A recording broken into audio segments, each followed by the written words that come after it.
When the last grads graduated, I was like, oh, thank goodness we're not graduating this year. Like, we're not gonna have to deal with that. This isn't gonna last a whole year. When I first heard about COVID, like having a COVID grad year, I didn't think that it would be this long, and I thought that we would be back to normal by now. Surely by June, it won't be that bad. Surely we'll be able to have 100 people. Surely we'll be able to have 50.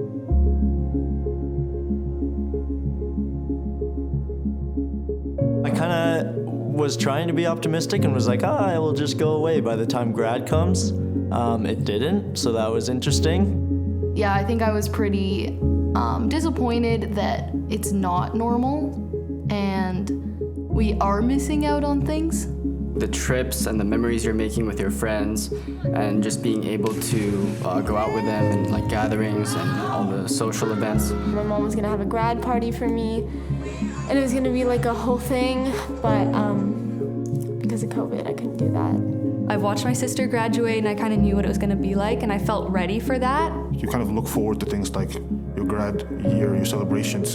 So when those are taken away, sometimes you feel like you're cheated almost. Even though we are still in person in school, it still feels like there's a little bit of a broken connection almost. After graduation, we'll all go our separate ways. There's lots of people going out to like Victoria or like Toronto, and we'll never like really see them again. So just not being able to have that like final year where we're just together and having fun, it's pretty sad because it'll never be the same again.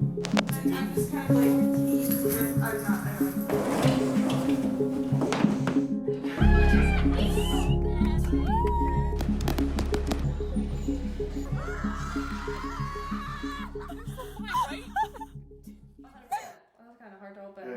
Not very strong. Isabella, take one, Mark. Isabella, take one, Mark.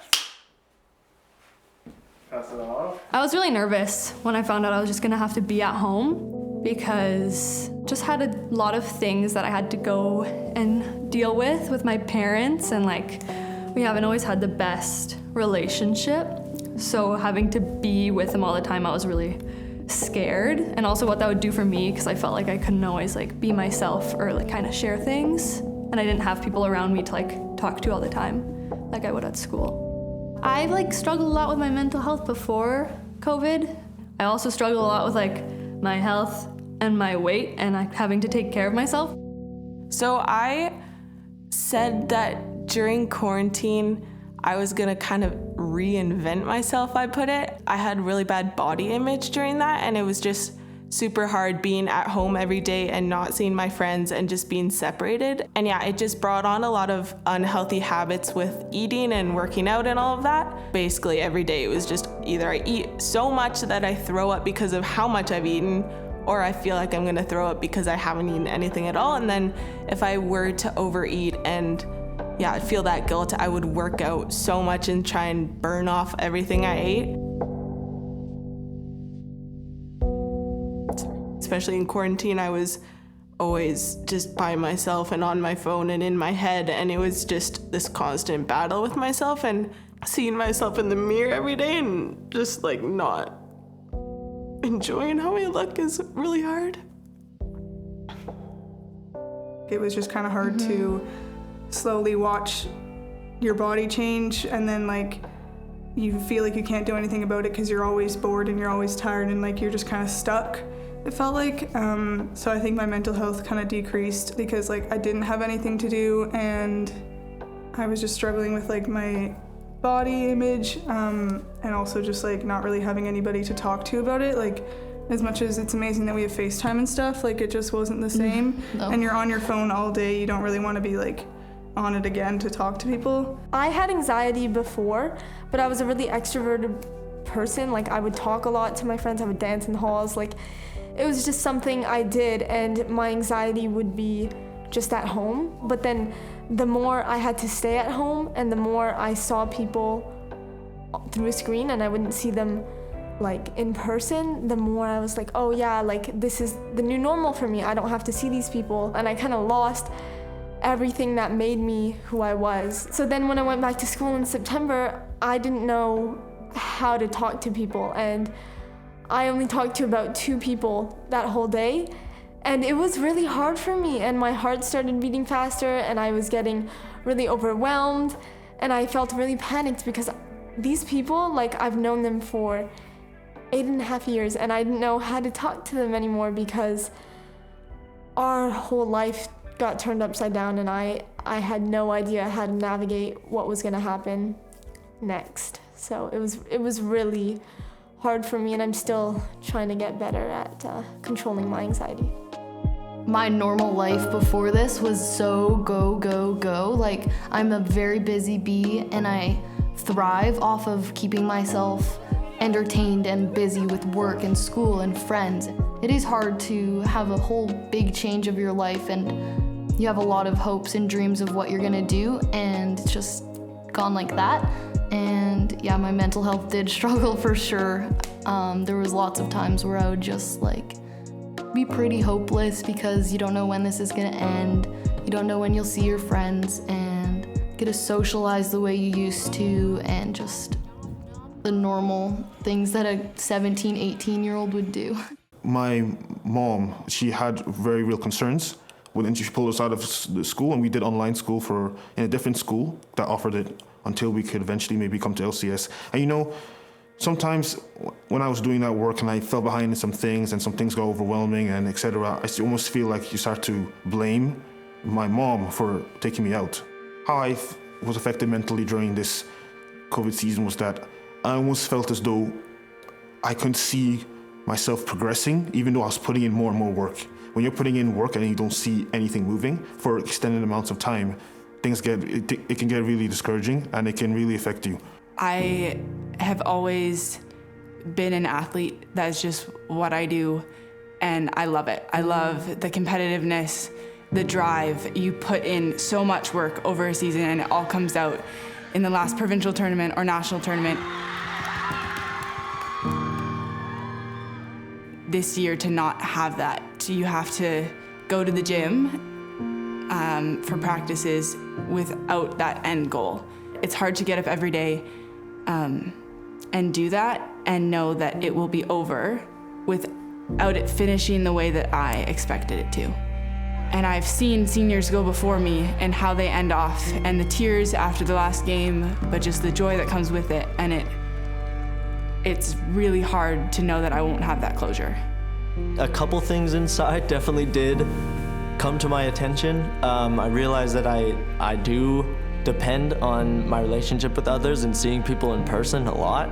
I don't know what it is. I don't know why it is hard to be alone. I think it's just the person that I am, is I'm a people person, and I like talking to people. And when I'm kind of just having to talk to myself, it gets boring and repetitive. I felt a little bit depressed. Yeah, I felt like nobody was there for me. Sometimes it just feels like I can never like have a time or to make plans with them. Like we're never on the same schedule. 'Cause whenever I'm free, they're not, and then vice versa. So it was just like a struggle. It felt like my friends were there, but they weren't there at the same time. It was a weird feeling. I'm more of like this in-person person. Like when it comes to reaching out for help or anything, I don't like doing that over calls. I'm not really even that comfortable doing it in person, but I'd prefer it over on calls. So when I would have those times of just feeling really insecure and comparing myself to whomever, or just having like some toxic friendship, relationship issues, I just sit in my bed and just cry, not knowing what to do for maybe like a few weeks or like days, and it was terrible. As the weeks went on and the months went on and it dragged on, I felt a lot of weight on my shoulders. I'm not really sure why, but it felt like no one was there to really listen to what I had to say and what I was suffering with, because it seemed like everyone around me was experiencing the same thing. So it's like, why am I special for being lonely? It could be because how we are raised, or like the influence that tell us that people do have it worse than us. So why should we complain, or we should be silenced in a way, I guess. I don't know.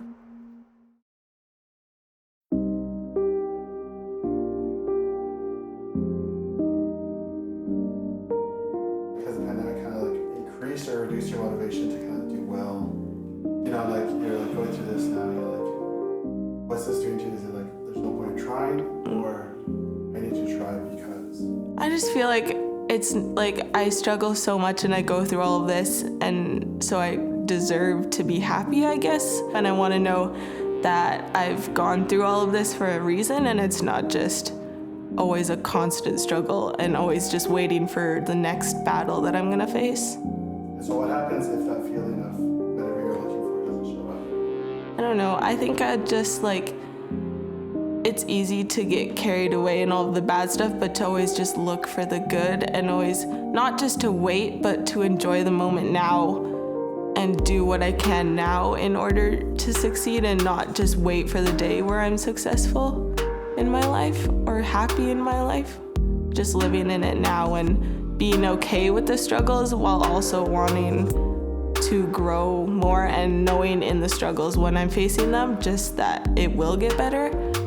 Like, it doesn't matter how long it takes, it'll get better.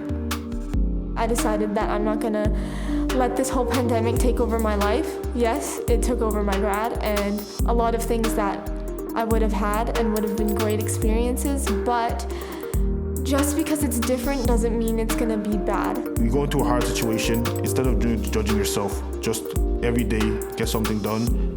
Try to focus on your passions. Don't let people tell you where to go in your life. And when I took all those little pieces together, I realized that it helped me put all my aspirations and all of my daily stuff, like the dreams and the aspirations and the daily stuff, all came together into an actual strategy to move forward. And then I did that, and I was a lot more productive. I felt better. I could see progress, even if other people couldn't see it. I was seeing it. I was able to have a lot of time by myself, which was hard, but I also had a lot of time to like pursue things I'm interested in. I've turned into a lot more of a confident person and like being okay with who I am, being in a spot where like if I'm not around other people, I can still know that. I'm more extroverted than I ever thought I was, and it was hard to come to the conclusion of like not being able to see someone and having to find a way to just be okay with that. I just took some time to realize who I am and what my personality is like and what suits me best. Something I valued is validation from others or worth through popularity and stuff like that. But because of isolation, my perspective in a way shifted, where rather than wanting to seek approval from people that don't even care about me, I wanted to invest in people that I can see in my life long term. And a lot of my identity was found in how well I do on the court, how well I do in school, and who my friends are. I had to learn that's not where I find my identity in. That's not where my value comes from. That's just not who I am, as much as I tried to find my worth and my value in it. I saw how easily that can be taken away with the smallest or biggest of viruses that can be gone in an instant.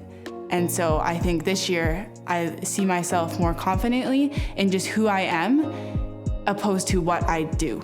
Sure, it does suck at times and you can get disappointed, but like, you never know when your last day is, and let's just live in the present, like doing whatever we can do, and being grateful about like the smallest things, and then that will help you with overcoming like obstacles in the future. Yeah, finish strong, spend lots of time with friends, and just enjoy every second of it. I'd say to myself, you know, Cassie, like, this is your life.